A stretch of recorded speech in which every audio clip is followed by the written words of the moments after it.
The security guard told him to leave at 8:47 a.m. on a Thursday, and he left. He did not argue. He did not lower his voice to plead.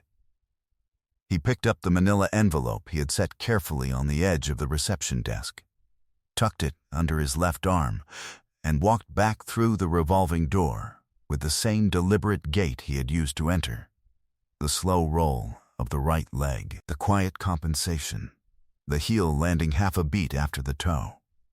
The girl at the front desk watched him go. She looked back at her screen before the door had finished turning. He stood on the pavement outside Solace Financial Group on Adeniyi Jones Avenue in Ikeja, Lagos, and looked at the envelope in his hands. Inside it were 17 pages. A curriculum vitae, certified copies of his discharge papers, a letter of commendation signed by a brigadier general, and a hand-drawn table of figures he had calculated the night before on the back of a telephone bill, demonstrating in 4 columns exactly what the company's Northeastern credit default rate would have looked like had they used the risk model he had been developing for the last 3 years. He had drawn the table with a ruler and a HB pencil. The columns were exact. A woman selling groundnuts at the corner of the street looked up at him and looked away. He did not yet know that the man on the 42nd floor had seen him from the window. His name was Tobena Nwosu. He was 51 years old, 64 kilograms, because his right knee had not allowed him to run since April of 2017, and he had been standing in queues or reception lobbies or human resources waiting rooms for 11 months without a single offer. He had served 23 years in the Nigerian Army Corps of Finance, the last 6 as a senior analyst, with direct oversight of a logistics budget that ran, in his final year of service, to 2.4 billion naira. When the mortar round landed on the vehicle column outside Gwoza in October of 2016, it killed the driver and the corporal in the rear seat and left Tobena with nerve damage from the lower lumbar down through the right sciatic, and a knee that the military surgeon at 44 Nigerian Army Reference Hospital had reconstructed twice. He walked. He always walked. He simply walked differently now, and the difference was the first thing every receptionist saw when he came through the door. He wore a gray suit he had purchased from a tailor on Allen Avenue for 28,000 naira in January of this year, the same month he had started the job search in earnest. The suit was pressed. He pressed it himself on Sunday evenings on the ironing board in the kitchen of the 2-bedroom flat he shared with his younger sister in Ike. He wore a tie that had belonged to his father, a navy blue diagonal stripe on a field of dark charcoal, silk, bought somewhere in Kano in 1991 and carried through 6 house moves since his father's death. The tie was the only thing he wore that he had not chosen for himself. He wore it for the same reason he pressed the suit with the same careful strokes every week and polished his shoes on Saturday morning with the same soft rag, because precision, in the absence of everything else, is what a man keeps. He had a leather satchel, dark brown, the size of a hardback book, that he wore crossbody. It had been given to him by his commanding officer at his retirement ceremony in 2019. The leather had softened with 3 years of use and smelled faintly of the cedar shavings he kept in the drawer of his bedside table. In the satchel, he kept 3 things: a small spiral notebook in which he recorded the time, location, and outcome of every job application he made, a pen his daughter Chidinma had given him for his 50th birthday with his initials engraved on the clip, and a single printed photograph of his unit taken in 2003 at the peacekeeping mission in Liberia, 19 men in full-dress uniform. Tobena standing third from the left with his arms at his sides and his eyes straight ahead. He had applied to 41 positions in 11 months. He had been invited to 12 first-round interviews. He had been called back for a second interview 3 times. On all 3 occasions, the callback had come by phone, and he had heard in the voice of the caller a warmth and an eagerness that he recognized It was the voice of someone who had read his file and wanted him. On all 3 occasions, the warmth had cooled by the time he walked into the room. He had never been told why. He had his suspicions. He wrote them in the spiral notebook in language that was precise and effectless, changed manner upon entry. Interview duration significantly shorter than scheduled slot. No technical questions asked. He had a gift that almost no one in 11 months had allowed themselves to discover. He could hold a financial model in his head the way other men hold a conversation. Fluid, alive, responsive to new information. He had developed the system during his 3rd year at the core, a method of risk-weighting multivariable credit exposures that adjusted dynamically for regional instability indicators, a system he had used to protect a 400 million naira equipment fund from 3 consecutive years of supply chain volatility. He had never published it. He had never been asked to explain it to anyone outside the military. He simply used it, quietly, the way he did everything, with precision and without announcement. Outside Solace Financial Group, he opened the spiral notebook and wrote, 8:47 a.m. security guard. No interview conducted. 3rd consecutive security level rejection. He capped the pen and put the notebook away. He started walking toward the bus stop on Oba Akran Avenue, 3 blocks east, where the BERT would take him back to Agege for 200 naira. 67 floors above where he stood, though he did not know this, a man named Emeka Owusu Boateng was reading the same word for the 4th time in a paragraph he had been staring at for 9 minutes. He was 58 years old, the founder and chief executive of Solace Financial Group, a man whose face appeared on the covers of business magazines in the waiting rooms of other people's offices. And he was standing at the floor-to-ceiling window of his corner office with a financial report in his hands that he was no longer reading. He was watching a man in a gray suit walk away from his building. There was something in the walk. He could not have named it immediately, but he had been watching long enough to know that a person reveals more in movement than in language. The man below was not limping in the way a person limps when they are in pain. He was compensating in the way a soldier compensates, with the kind of full-body recalibration that only comes from years of learning to carry weight across uneven ground without letting anyone know it costs something. Emeka had seen that walk once before, 19 years ago, in a man who had taught him something he had built his entire company on. He pressed the intercom. Lola, the man who just left the lobby, the one in gray. What was his name? His executive assistant's voice came back in 11 seconds. Mr. Tobena Nwosu, sir. Security said he had no appointment. They followed standard protocol. Emeka was quiet for a moment. Get him back. There was a pause. Sir, whatever you have to do, get him back. Tobena was at the corner of Adeniyi Jones and Oba Akran, waiting for the pedestrian light, when the young woman in the Solace Financial lanyard reached him. She was slightly out of breath. She said his name with the accent on the second syllable, the way it was meant to be said. And he turned toward her with the full stillness of a man who has learned not to expect anything from a stranger calling his name outside a building that has just sent him away. She said the CEO would like to meet him. He looked at her for 2 seconds. Then he looked at the bus stop. Then he looked back at her and said, "Now?" She said yes. He had been waiting 11 months for this sentence. He did not show it on his face. They rode the elevator in silence. At the 23rd floor, a man in an expensive casual shirt got on and looked at Tobena's knee the way people had been looking at it since 2017, not with hostility, not with pity, but with the faint recalibration that happens when someone places a person in a category before they have finished being seen. Tobena watched the floor numbers rise. The man got off at 31.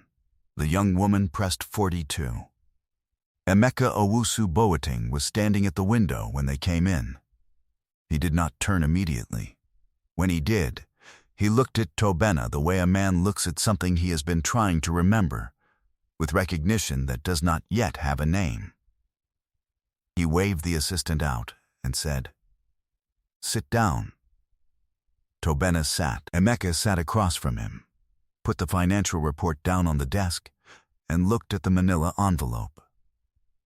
"May I?" Tobena passed it across. Emeka opened it and read. Not skimmed, read. He read for 6 minutes while Tobena sat with his satchel in his lap and his hands folded on top of it. The room was quiet enough that the air conditioning had a sound. On the window behind Emeka, the mid-morning light of Ikeja came in flat and clear, and the city below moved without any awareness of what was happening in this room. Emeka turned to the hand-drawn table at the back of the envelope. He read it through once. Then he turned it upside down and read it again, which was not something people normally did, but Tobena had designed the table so that it could be read from both orientations and still hold, and Emeka, apparently, had noticed this. He set the paper down. "How long did this take you?" "The table?" 4 hours. The model behind the table. Tobena considered. 3 years. But the foundation of it came from an insight I had in Liberia in 2003, so you could say 20. If this story is hitting you the way I think it is, don't leave now, because what happens in the next few minutes is something 41 employers never gave themselves the chance to discover. Emeka said, "Where did you serve?" "Corps of Finance." 23 years. I separated in 2019 as a lieutenant colonel. Emeka nodded once. He was quiet for a moment. Then he said, "My father was 3rd Battalion. He came home from the Liberia mission with a shoulder he never got fixed because he was too embarrassed to report it. He died in 2007, cardiac event, 62 years old. He died with a working mind and a shoulder that never got better." He paused. He also walked with a correction in his step that nobody ever mentioned to him. Not because they didn't see it. Because they decided what the walk meant before they watched the man. Tobena did not say anything. He was very still. Emeka looked at the table again. "Do you know what our Northeastern credit default rate is from public filings? 14.3%. I believe the real number is higher, somewhere between 16 and 19, depending on how you're classifying the restructured exposures." Emeka looked up. 17.1. The air conditioning continued its sound. "Your model," Emeka said. "Can it run on incomplete regional data? Our coverage in Borno State has gaps we haven't been able to close. It was built on incomplete regional data. That was the original problem. The military environment doesn't give you clean information. You build the model to work with what you can actually get." Emeka put the table back in the envelope and set it on his side of the desk. Not handed it back. Set it on his side. He said, "We have a risk analytics division of 11 people on the 31st floor. The division head is leaving at the end of the quarter for a position in Abuja. I have been interviewing for that position for 2 months, and I have not yet found a person who understands what the problem actually is." He was quiet for a moment. "What you drew on the back of a telephone bill is a better articulation of the problem than anything I have received from a consultancy that charged us 4 million naira for a preliminary report." He opened the folder on his desk without looking away from Tobena. "I am going to ask you to come back on Monday. I want you to meet the team on 31, spend 2 hours with the data systems, and tell me what you see. Not a formal interview. I am not interested in whether you can perform well in a formal interview. I am interested in what you see." He slid a business card across the desk. His direct number was on the back, written in blue ink. Tobena looked at the card. He picked it up. He thought of the spiral notebook in his satchel. 41 entries. 11 months. 3 second-round interviews that had gone cold. He thought of Chidinma, who was 17 now, and who had started declining school trips because she knew, without being told, that the school trip cost was a question he did not want her to bring to him. He thought of the ironing board in the kitchen, the Sunday evenings, the suit he pressed because precision is what a man keeps. He said, Monday. Emeka said, Monday. Tobena stood. He squared the satchel on his shoulder and extended his right hand. Emeka stood and took it, and for a moment the room held 2 men who had both learned, in different contexts and through different costs, that the work of surviving something is usually invisible to the people watching. At the door, Tobena paused.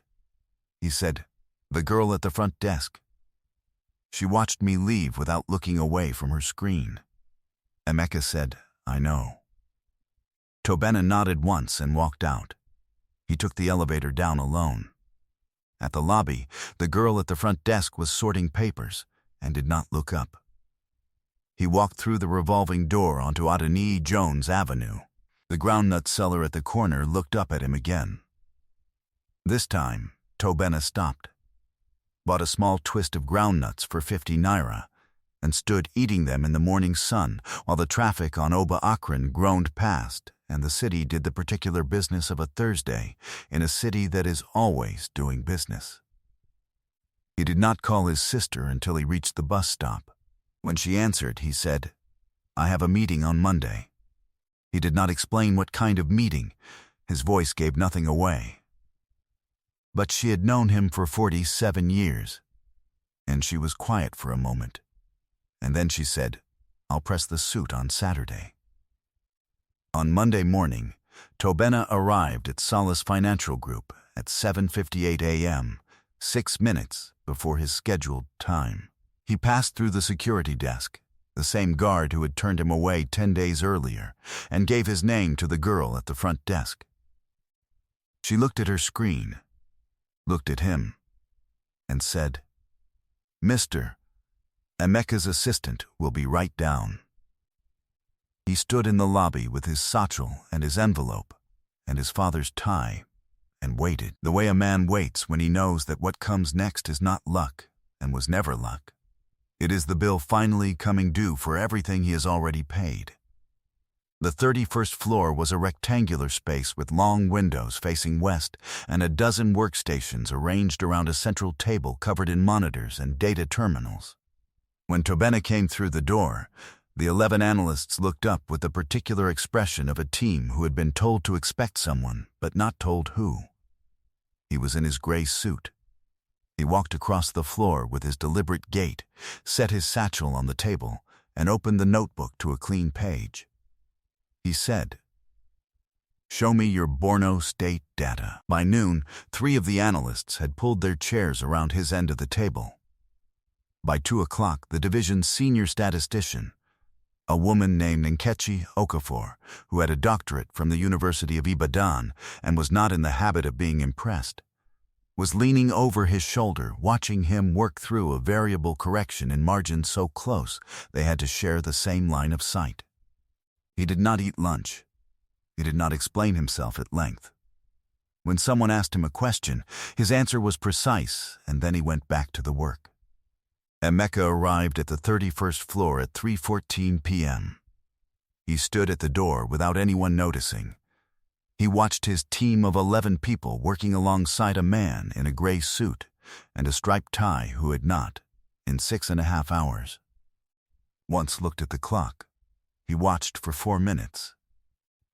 Then he went back upstairs. He called Tobena's mobile at 4:55 p.m. He said, Nkechi tells me you found a data classification error in the Borno exposure portfolio that has been running uncorrected for approximately 3 years. Yes, she also tells me you corrected it without being asked. It needed correcting.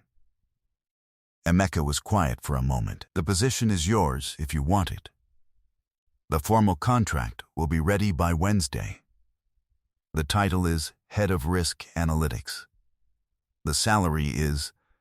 He named a figure that Tobena wrote in his notebook in the same handwriting he had used for 41 failed applications, small and exact.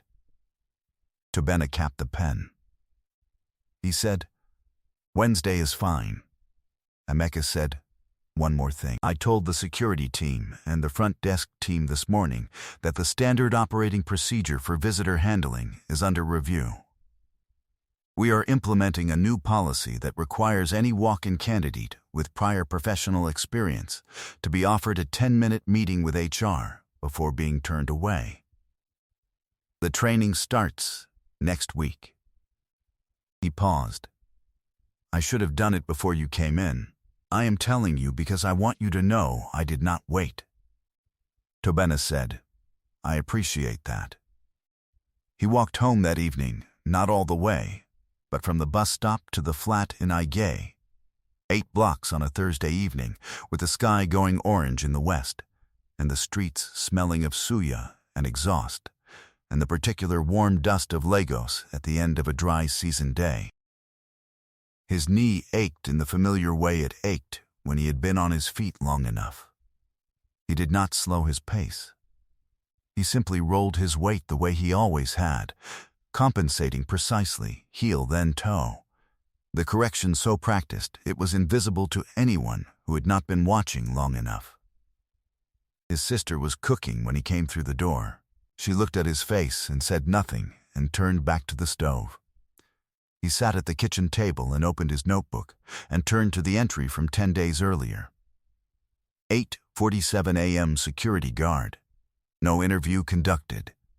He put a line through it, not an angry line, a clean one, and wrote below it, "Position accepted." Head of Risk Analytics, Solace Financial Group. Start date, Wednesday. He set the pen down. He sat at the kitchen table with his father's tie loosened at the collar, the smell of his sister's stew filling the flat, and he looked at 41 crossed-out entries in a small spiral notebook, and the 42nd one that was not crossed out. He did not cry.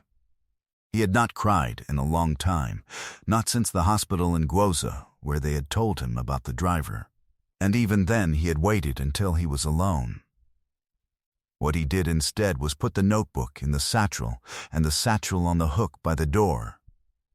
And then he sat back at the table and said to his sister, "It smells good." She said, without turning, "I know." They sat down to eat together the way they had sat down to eat together since they were children, and the flat was quiet except for the sound of the city outside and the particular intimacy of a table shared by two people who have seen each other through everything. The security guard who turned him away on a Thursday morning at 8:47 a.m. sat through a mandatory training session the following Wednesday and did not know the name of the person whose case had triggered it. He would never know. That was not the point. The point was that the next man who walked through that door with a limp and a leather satchel would be offered a chair, and 10 minutes before the morning was through. The world decided who Tobena Nwosu was before he finished coming through the door. They counted the leg before they counted the years. They measured the walk and stopped before they reached the mind behind it. 11 months of lobbies and revolving doors and security guards following standard protocol, and the sum total of what they turned away was 23 years of service. A risk model 3 years in the building. A mind that could hold 2 billion naira in moving parts without a spreadsheet, and a man who pressed his suit every Sunday because precision is what you keep when people take everything else. You cannot know, standing at a door, what a person is carrying inside. You cannot tell from a walk, a dress, a 50 naira coin collection, a leg that no longer moves the way it once did. The thing that decides whether someone matters to you is almost never the right thing to decide it by, and the ones you turn away the fastest are often the ones carrying exactly what you cannot afford to lose. Tobena Nwosu showed up to work on the Wednesday he said he would. He has shown up every morning since, at 7:52 a.m. On average, in a different suit now, 3 suits, bought from the same tailor on Allen Avenue, but always the same tie. The navy blue stripe, his father's silk Kano, 1991.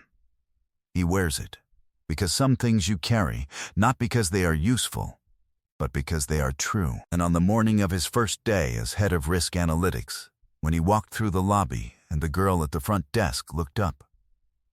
This time she looked up. He simply nodded and kept walking toward the elevator with his satchel and his notebook and his careful, deliberate gait, going exactly where he had always been going. If a company turned you away because of something about you they decided to see instead of who you are, and years later you were standing in their boardroom with the power to change everything, would you take the job and change the system? Or would you walk out the door they once closed on you? There is no wrong answer. Leave it in the comments. I really want to read it. Subscribe for more stories about hidden strength, quiet power, and the people the world overlooks until they change everything. I'll see you in the next one.